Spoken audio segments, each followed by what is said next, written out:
Halo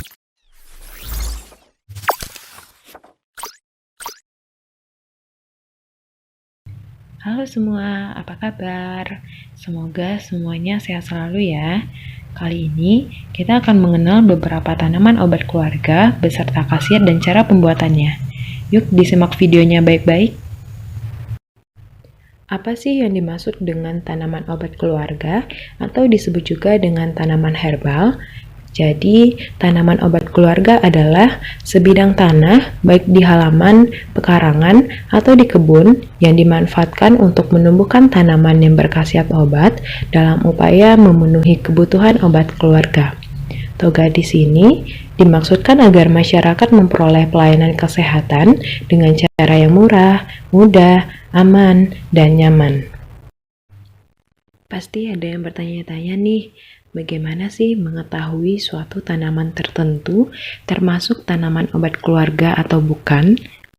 Jadi, kriteria dari tanaman obat keluarga yaitu ada 4. Yang pertama, jenis tanaman yang biasa digunakan sebagai obat di daerah pemukiman. Yang kedua, jenis tanaman yang dapat tumbuh di pot atau di pekarangan rumah. Yang ketiga, jenis tanaman yang dapat dimanfaatkan untuk keperluan lain, misalnya seperti bumbu masak atau bumbu dapur. Yang keempat, jenis tanaman yang masih liar ataupun yang hampir langka. Tanaman obat keluarga, atau yang disebut juga dengan toga, memiliki beberapa manfaat. Yang pertama, toga mempunyai manfaat sebagai upaya kesehatan, baik preventif, pencegahan penyakit, promotif, peningkatan derajat kesehatan, kuratif, penyembuhan penyakit, dan rehabilitatif atau pemulihan kesehatan. Yang kedua, toga mempunyai manfaat sebagai mendukung menciptakan kesehatan dan kesejahteraan keluarga, antara lain sebagai sarana untuk memperbaiki status gizi keluarga, menambah penghasilan keluarga, meningkatkan kesehatan lingkungan pemukiman, dan yang terakhir, melestarikan tanaman obat dan budaya bangsa. Nah, sekarang kita masuk ke contoh tanaman obat keluarga. Tanaman yang pertama yaitu lidah buaya atau biasa disebut dengan aloe vera. Seperti yang kita tahu, lidah buaya sering dijumpai di pekarangan rumah yang memiliki beberapa manfaat. Di antaranya, yang pertama dapat mengobati sembelit atau konstipasi, yang kedua dapat mengobati kejang pada anak dan kurang gizi atau biasa disebut dengan malnutrisi, yang ketiga dapat mengobati rejan atau pertusis, dapat mengobati muntah darah, dapat mengobati kencing manis dan wasir, dan juga dapat menjadi peluru haid dan penyubur rambut, lalu dapat mengobati luka bakar dan tersiram air panas ringan, dan juga dapat mengobati bisul, dan terakhir juga dapat digunakan sebagai obat cacing.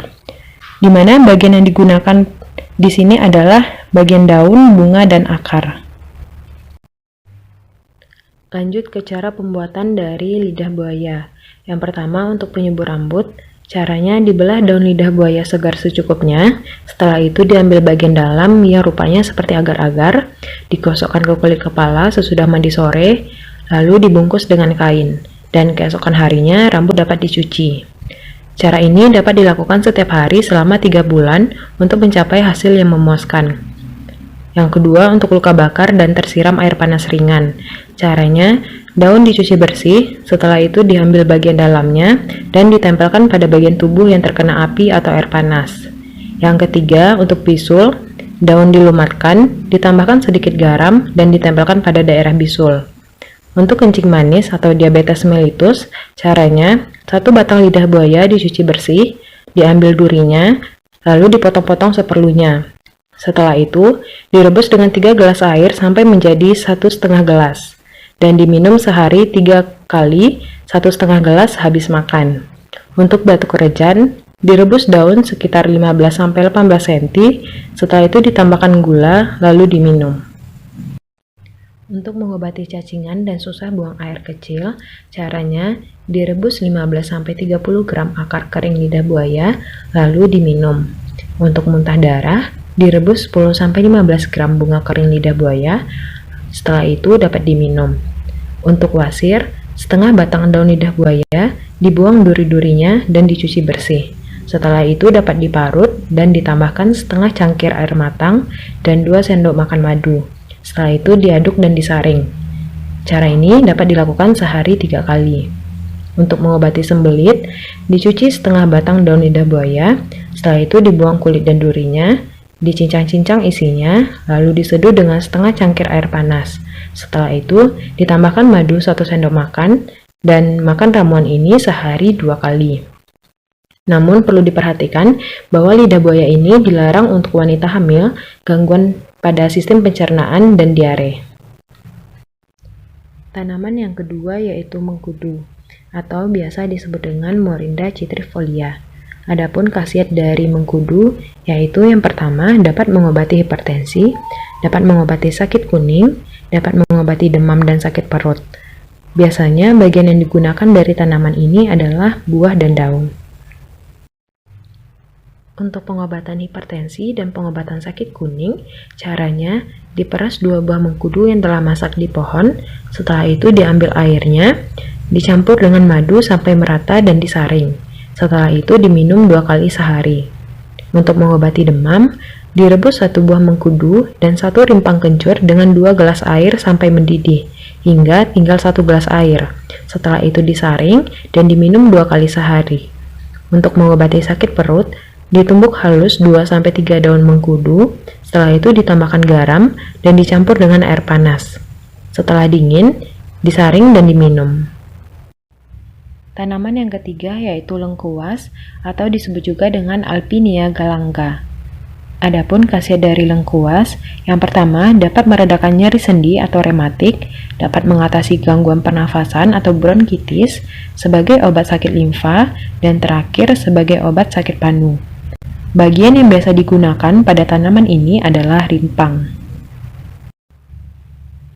Lanjut ke cara pembuatan. Untuk meredakan nyeri sendi atau rematik, caranya diparut 2 rimpang lengkuas sebesar ibu jari dan diperas, lalu diambil airnya. Setelah itu diambil kuning telur ayam kampung mentah, dan kedua bahan tersebut dioplos sampai merata, lalu diminum 1 kali sehari. Untuk mengatasi gangguan pernafasan atau bronkitis, caranya ditumbuk halus rimpang umbi lengkuas, temulawak dan halia, masing-masing 2 rimpang sebesar ibu jari, keningar, 1 genggam daun pecut kuda, setengah genggam daun iler, dan daun kayu manis secukupnya. Semua bahan tersebut direbus dengan 3 gelas air sampai mendidih, lalu diminum 2 kali sehari. Untuk obat sakit limpa, direbus 2 rimpang lengkuas sebesar ibu jari, 3 rimpang umbi temulawak sebesar ibu jari, dan 1 genggam daun meniran dengan 3 gelas air sampai mendidih. Lalu diminum 2 kali sehari 1 cangkir. Untuk obat panu, ditumbuk sampai halus rimpang umbi lengkuas dan kapur sirih secukupnya, lalu digosokkan pada bagian yang sakit 2 kali sehari. Tanaman yang keempat yaitu pegagan atau disebut juga dengan Centella asiatica.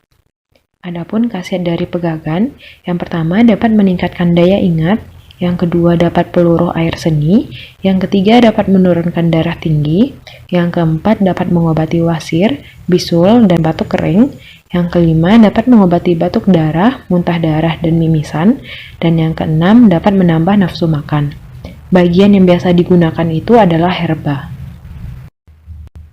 Lanjut ke cara pembuatan. Untuk infeksi batu saluran kencing atau kencing keruh, caranya direbus 30 gram daun pegagan segar dengan air beras bilasan. Untuk susah kencing, caranya dilumatkan 30 gram pegagan segar, setelah itu ditempel di pusar. Untuk bisul, direbus pegagan segar 30-60 gram, lalu diminum. Cara kedua, pegagan segar dicuci bersih, lalu dilumatkan dan ditempel ke area bisul. Untuk wasir, direbus 3-4 pegagan dengan 2 gelas air selama 5 menit, setelah itu dapat diminum. Untuk batuk kering, segenggam pegagan segar dilumatkan, setelah itu diperas, dan ditambahkan air serta gula batu secukupnya. Setelah itu dapat diminum. Untuk darah tinggi, direbus daun pegagan 20 lembar dengan 3 gelas air. Setelah itu direbus hingga menjadi 3/4-nya, dan diminum 3 kali 3/4 gelas. Untuk batuk darah, muntah darah, dan mimisan, caranya Direbus atau diperas 60-90 gram pegagan segar, setelah itu diminum airnya.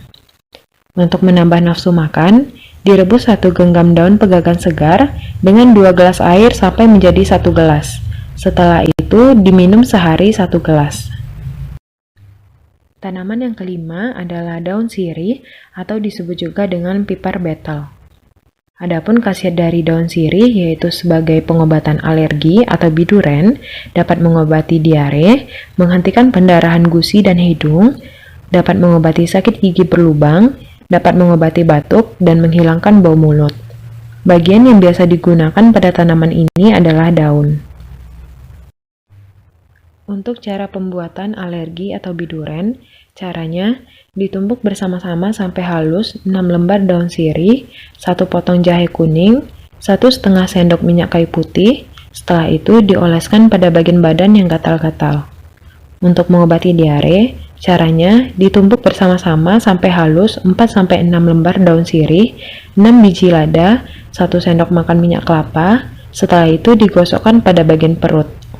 Untuk menghentikan pendarahan hidung, digulung 1 lembar daun sirih sambil ditekan-tekan sedikit supaya keluar minyaknya. Setelah itu dipakai untuk menyumbat hidung yang berdarah atau yang mimisan. Untuk sakit gigi berlubang, ada 2 cara. Yang pertama, direbus 1 lembar daun sirih dengan 2 gelas air sampai mendidih. Setelah dingin, dipakai untuk kumur, lalu diulangi secara teratur sampai sembuh. Cara yang kedua, diremas 2 lembar daun sirih, ditambahkan setengah sendok garam, diseduh dengan air panas 1 gelas, setelah itu diaduk sampai garam larut, dan ditunggu sampai dingin. Setelah dingin, dapat digunakan untuk berkumur-kumur. Untuk menghentikan pendarahan gusi dan batuk, caranya direbus 4 lembar daun sirih dengan 2 gelas air sampai mendidih, setelah dingin dipakai untuk kumur-kumur, dan diulangi secara teratur sampai sembuh. Untuk menghilangkan bau mulut, direbus 4-7 lembar daun sirih dengan 4 gelas air sampai mendidih. Air rebusan tersebut digunakan untuk kumur-kumur setelah gosok gigi. Lanjut ke tanaman terakhir, yaitu secang, atau disebut juga dengan Caesalpinia sapan. Adapun khasiat dari secang, yaitu yang pertama dapat mengobati batuk darah, yang kedua disentri, yang ketiga pembersih darah, yang keempat dapat mengobati sakit mata, yang kelima dapat mengobati diare. Biasanya bagian yang digunakan pada tanaman ini adalah batang. Untuk cara pembuatan, yang pertama untuk pembersih darah. Caranya, kerokan kayu ditambah ketumbar dan daun trawas, setelah itu direbus bersamaan. Untuk mengobati diare, 5 gram kayu secang dipotong kecil-kecil, lalu direbus dengan 2 gelas air bersih selama 15 menit. Setelah dingin, dapat disaring dan dibagi menjadi 2 bagian, lalu dapat diminum 2 kali sehari. Untuk batuk darah pada TBC, 1,5 jari kayu secang dicuci dan dipotong-potong seperlunya. Setelah itu direbus dengan 4 gelas air bersih sampai tersisa 2/4 gelas. Setelah dingin dapat disaring dan diminum 3 kali sehari, 3/4 gelas. Untuk radang selaput lendir mata, caranya 2 jari kayu secang dicuci dan dipotong-potong seperlunya.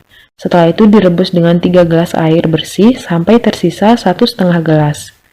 Setelah dingin dapat disaring dan airnya dipakai untuk merambang mata yang sakit. Sekian informasi yang dapat saya sampaikan terkait mengenal beberapa tanaman obat keluarga beserta khasiat dan cara pembuatannya. Semoga video ini dapat bermanfaat dan terima kasih sudah menonton.